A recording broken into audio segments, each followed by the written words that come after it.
वो पैदल यात्रा सिर्फ मणिपुर में महिलाओं के साथ हुई हिंसा से संबंधित नहीं थी। देश के हर राज्य के, हर जिले के, हर कोने में आए दिन हो रही महिला हिंसा के संदर्भ में थी। भारत के मूल निवासियों, एक हो जाओ। ये भारत भूमि आपके पूर्वजों की धरोहर है और इसके सच्चे वारिस आप हैं। ये विदेशी ताकतें जो सत्ता कर रही हैं, इनको हटाने के लिए आपको एक होना पड़ेगा। नहीं तो कभी अल्पसंख्यक के साथ अत्याचार होगा, कभी पिछड़ा वर्ग के साथ होगा, SC के साथ तो एक ही हो अत्याचार हो ही रहा है। तब तक इस देश के मूल निवासी के हाथ में सत्ता की बागडोर नहीं होगी, ये अत्याचार अन्याय होता रहेगा। इसको दुनिया की कोई ताकत नहीं रोक सकती। जुलाई को जो हम जयपुर के अंबेडकर से चलकर दिल्ली पैदल यात्रा लेकर निकले थे, वो पैदल यात्रा सिर्फ मणिपुर में महिलाओं के साथ हुई हिंसा से संबंधित नहीं थी। देश के हर राज्य के, हर जिले के, हर कोने में आए दिन हो रही महिला हिंसा के संदर्भ में थी। इस पूरी हिंसा में हम ये देखते हैं कि अपराधियों को किस तरीके से बचाया जाता है, लेकिन जब मणिपुर का कांड हुआ तो देख के ऐसा लगा कि शायद अब हम घर में नहीं बैठ सकते।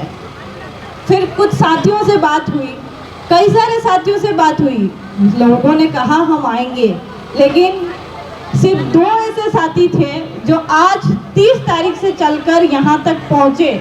उनमें से एक साधना उइके, जो जयेश प्रदेश नारी शक्ति है, वो एक कॉल पे आई। दूसरी हमारा तो ये था कि हमारी यात्रा में एक ST वर्ग से भी हो, OBC से भी हो, जनरल से भी हो, लेकिन एक बहन जो SC से है वो हमारे साथ आई और वो ये कहती है कि हम पहले ST SC OBC जनरल से पहले हम केवल महिलाएं हैं और महिलाओं को महिलाओं के मुद्दे पे बोलना चाहिए, हमारा जात धर्म साइड में रखना चाहिए। वो बहन भी हमारे साथ चली। हम तीनों ने केवल मणिपुर के मुद्दे को नहीं लिया। मैं राजस्थान से हूँ, राजस्थान में आए दिन महिला हिंसा होती है। राजस्थान का कोई जिला ऐसा नहीं बचा होगा जहाँ महिला हिंसा नहीं होती। मैं केवल और केवल कांग्रेस शासित राज्यों में हो रही हिंसा के विरोधी नहीं हूँ, मैं तमाम राज्यों की तमाम सरकारों की विरोधी हूँ जो महिला हिंसा पे चुप रहते हैं। अब पहली बात तो उन दोनों साथियों को मेरा बहुत बहुत धन्यवाद जो मेरे कॉल पे मेरे साथ चलने के लिए आई, और अन्य सभी साथी जो आज हमारी पैदल यात्रा, पैदल सवाल यात्रा के समर्थन में आए, सभी को धन्यवाद। मैं कहना चाहूंगी देश की सरकारों को, देश की प्रशासन को, देश के सभी राज्यों की सरकारों को कि आखिर क्यों आप किसी पीड़िता को न्याय उसकी जात, धर्म और उसके राजनीतिक दल को देखकर देते हैं, और क्यों अपराधी को बचाया जाता है। हमारे बीच में आपको जानकर हैरानी होगी, लोग ध्यान से नहीं सुन रहे हैं, लेकिन आपको जानकर हैरानी होगी कि भारती कालते बैठी है। भारती कालते वही भारती है जो मध्य प्रदेश के नेमावर कांड में अपने परिवार के 5 लोगों को खो चुकी है। रिपोर्टर आते हैं, हमसे पूछते हैं आपको क्यों विश्वास नहीं है देश की व्यवस्था पे, देश की कानून व्यवस्था पे। हम कहते हैं जो भारतीय अपने परिवार के 5 लोगों को खो चुकी है, 2 साल ऊपर हो चुके, दर बदर भटक रही है, लेकिन उसको आज तक न्याय नहीं मिला। परिवार में अकेली बची, अकेली खड़ी लड़ रही है। इतने भारतवर्ष में हमारे साथ, हम तीनों बहनों के साथ खड़ा रहने कोई नहीं आया, लेकिन भारती कालदे जो परिवार के 5 सदस्यों को खो चुकी थी, वो हमारे साथ 7 तारीख से है।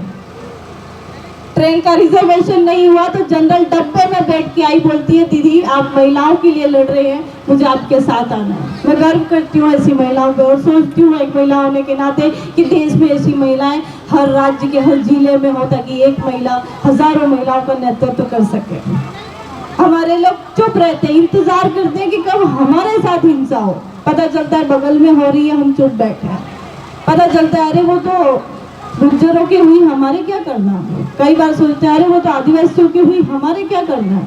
महिला के साथ अगर हिंसा हो रही है तो क्यों उसकी जात धर्म देख रहे हो। एक एक महिला के साथ देश में 10-10 आदमी बलात्कार कर देते हैं। हवस की एक सीमा होती है जो देश में खत्म हो चुकी। कोई सीमा नहीं है हमारे देश में, कोई भी कभी भी। इवन 3 साल की, 2 साल की, कुछ महीनों की, 6-6 महीनों की बच्चियों का भी बलात्कार हमारे इस महान भारत देश में हुआ है। आखिर कहाँ है हमारी सुरक्षा। ये सवाल पूछने हम लोग तीनों साथी दिल्ली आए थे। हमारे साथ एक और साथी जो शुरू से लगा करके एंड तक रहा। सब हम 3 महिला थी, लेकिन एक ही पुरुष साथी जिसको मैं छोटा भाई कह सकते हो हमारे बीच में विपिन है, जो अपनी पढ़ाई छोड़ के हमारे साथ चला। बाकी किसी ने हमारे साथ चलने की हिम्मत नहीं की, लेकिन इस पूरे रास्ते में अनगिनत लोगों ने हमें सपोर्ट किया। मैं इस मंच से उन तमाम लोगों को, चाहे वो मीणा समुदाय हो, चाहे गुर्जर समुदाय हो, चाहे जाट समुदाय हो, चाहे मेयर समुदाय हो, चाहे इवन जनरल कैटेगरी के लोगों ने भी हमें बहुत सपोर्ट किया। मैं धन्यवाद देती हूँ कि उन सभी लोगों ने हमें साथ दिया और इस यात्रा में उन्होंने एहसास नहीं होने दिया कि हम केवल 3 हैं। उन्होंने बार बार एहसास कराया कि तुम केवल 3 नहीं हो, तुम 3 लाख महिलाओं के बराबर हो।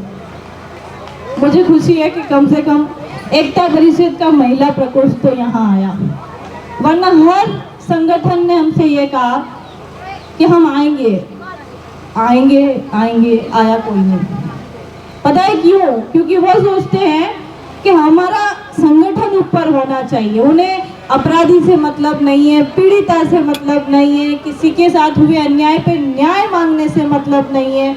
हम सिर्फ चुप रहना जानते हैं।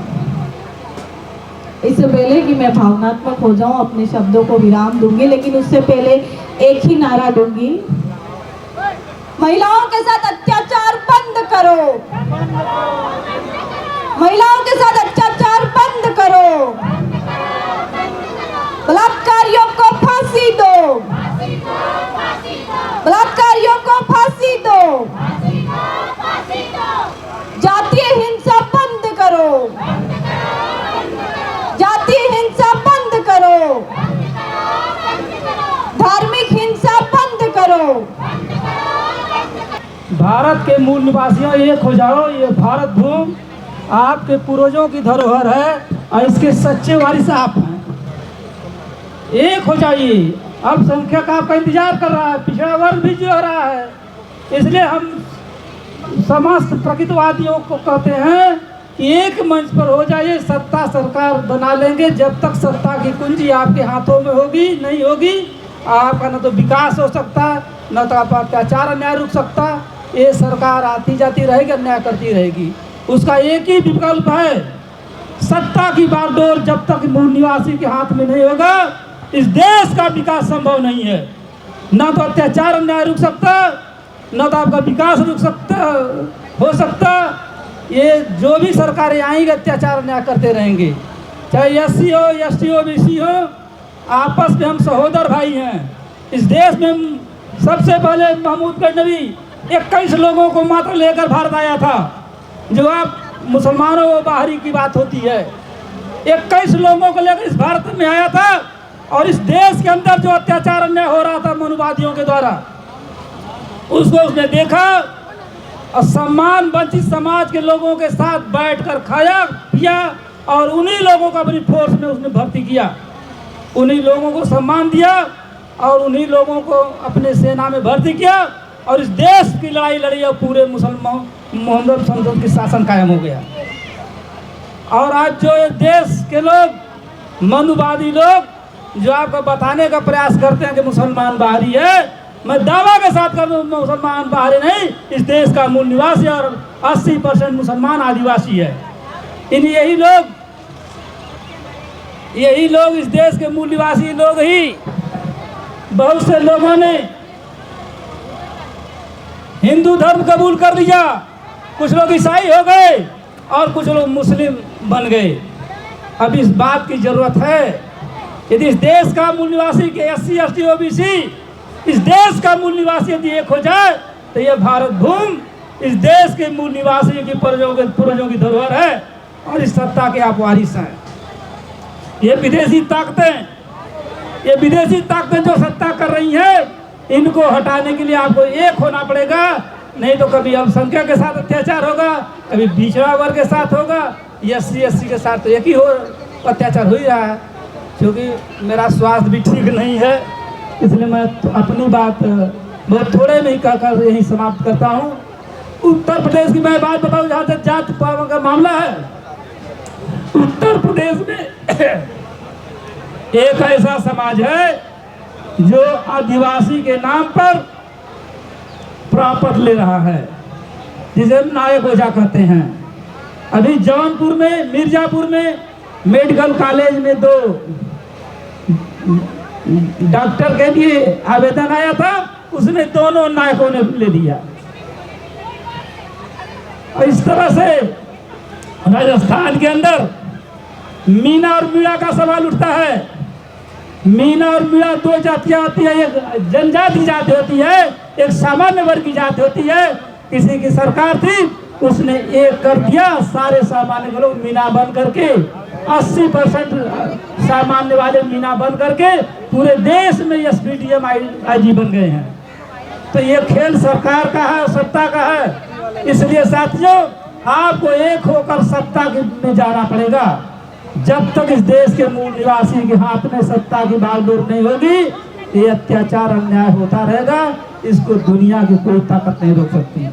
आपको नक्सली के नाम पर, अल्पसंख्यक को आतंकवादी के नाम पर इस तरह से अत्याचार हो रहा है। इसलिए साथियों, सबकी जरूरत एक होने की सबकी जरूरत है। सिर्फ आदिवासी की जरूरत नहीं, सबकी आवश्यकता है कि हम एक हों और सब एक दूसरे के सहयोग और भाई भी है। हम एक ही माँ बाप के औलाद भी रहे हैं। इतिहास उठाकर पढ़ लीजिए। कुछ चालाक लोगों ने हमको तोड़ने की कोशिश किया और उस योजना में कामयाब रहे। इन बातों के साथ अपनी वाणी को बयान देता हूँ। जय सेवा, जय प्रगतिवाद, जय जवाहर। नेशनल दस्तक की आपसे गुजारिश है कि अगर इसको बचाना चाहते हैं तो नेशनल दस्तक को सब्सक्राइब करने के लिए रेड कलर के सब्सक्राइब बटन को दबाएं, फिर बेल आइकन की घंटी दबाएं। नेशनल दस्तक को बचाने के लिए बहुत जरूरी है कि हर खबर को शेयर करें, लाइक करें, कमेंट जरूर करें।